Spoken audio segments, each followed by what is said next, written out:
What's going on, Jerome's Raw Real Parking Lot Rant? And sometimes, do you ever have this? Sometimes you're in the shower, sometimes you're in the sauna, sometimes you're just driving mindlessly, and you're thinking to yourself, how can I fix the Vikings offensive line, right? And that's been an issue for so many years. And I understand that this regime, I understand that the previous regime wanted to build that uber athletic wide zone running game, as well as, taking these undersized but uber athletic offensive linemen and just getting after it. And hey, these guys can get across the face of defenders. These guys work together well. These guys can take that horizontal step in the outside zone and just really get after things, get second level, all that stuff. And it really came home under the Kubiak, right? So the Kubiaks, the Shanahans, known forever for that outside zone scheme, undersized offensive linemen, Tom Nalen and the Denver Broncos, etc. And I'm kind of over it. I am. And the Vikings offensive line, it's so weird, where the Vikings O-line last year was adored by the analytics PFF. Very similar to how the Vikings, I believe, had the number 4 defense in PFF in 2022 under Donashell, which no. But I feel like the Vikings offensive line has been trying to be patchwork for so long that at a certain point, I'm just like over it. At a certain point, just tear this mother down, because I'm old enough to remember the good old days of the Vikings offensive line. Now, I wasn't around for like Ron Yeri or Gary Zimmerman or anything like that, right? But I'm talking about Randall McDaniel. I'm talking about Steve Hutchinson. I'm talking about Jeff Christie. I'm talking about Corey Stringer, rest in power. I'm talking about Phil Loadholt, Bryant McKinney, just super, hell, even David Dixon getting after things. Matt Burke was no slouch either. So I want to get back to having an FU offensive line. And what I mean by that is, hey, no matter where we play, whether it's at home, whether it's on the road, we're going to oppose our will. We're going to run the dadgum football. We're going to protect our quarterback. He's going to have all friggin' day, and he's going to be able to find Jefferson and Addison and Hockenson, etc. Right? So, yeah, the Vikings running game was ass. Thank you. It was bottom of the league, both in terms of yardage and certainly touchdowns. Well, if you take away Dobbs rushing touchdowns, the Vikings had the worst rushing game in the league, right?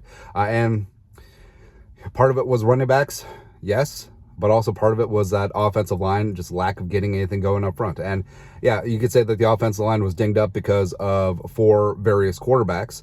And once Kirk was out, the quarterbacks were taking just a half second longer, sure. And also defenses were primed up to get some pressure on the non-starting quarterbacks, as well as stacking up, gets a run.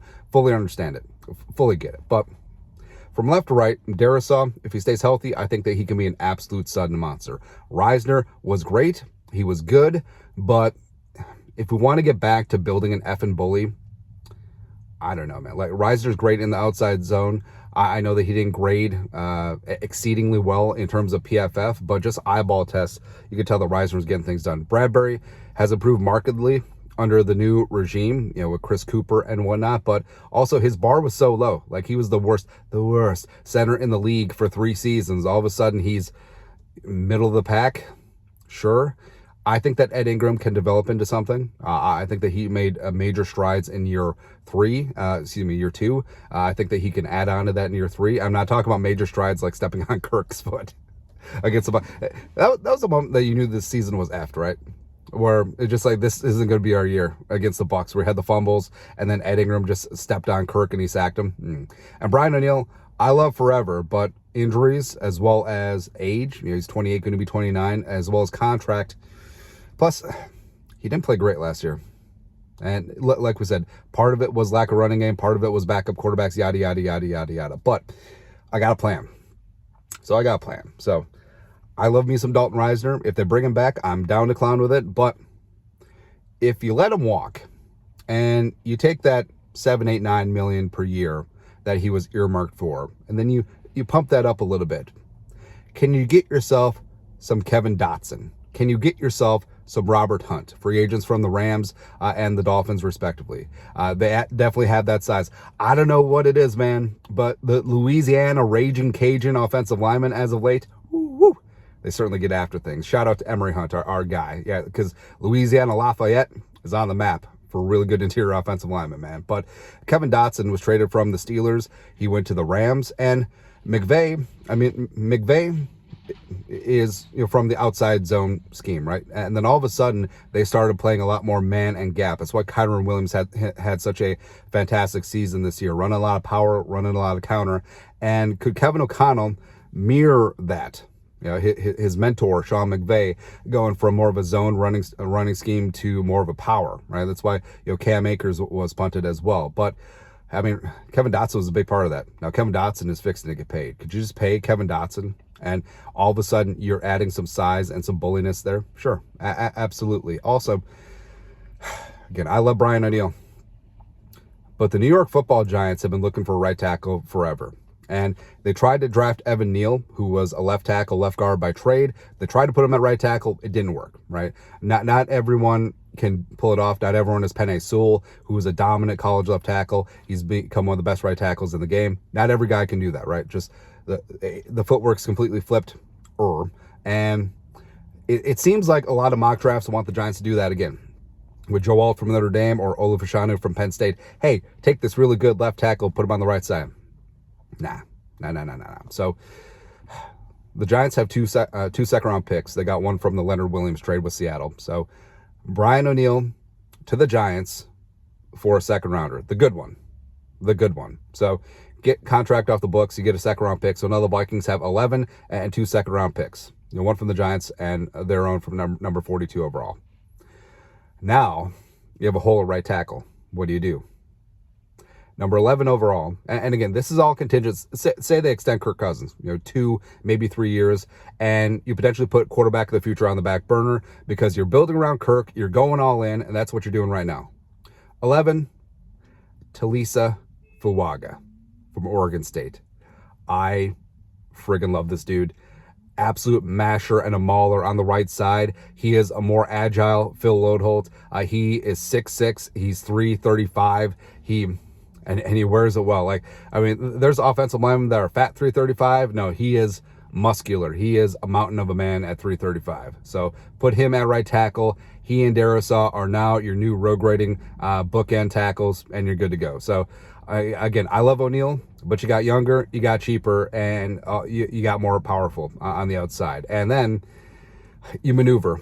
You take one of those second-round picks, you get into the back end of the first round, Jackson, Powers, Johnson from Oregon, or Ryan Barton from Duke. So we're adding some size on the inside. The new center is there. Oh, by the way, you're cutting Bradbury.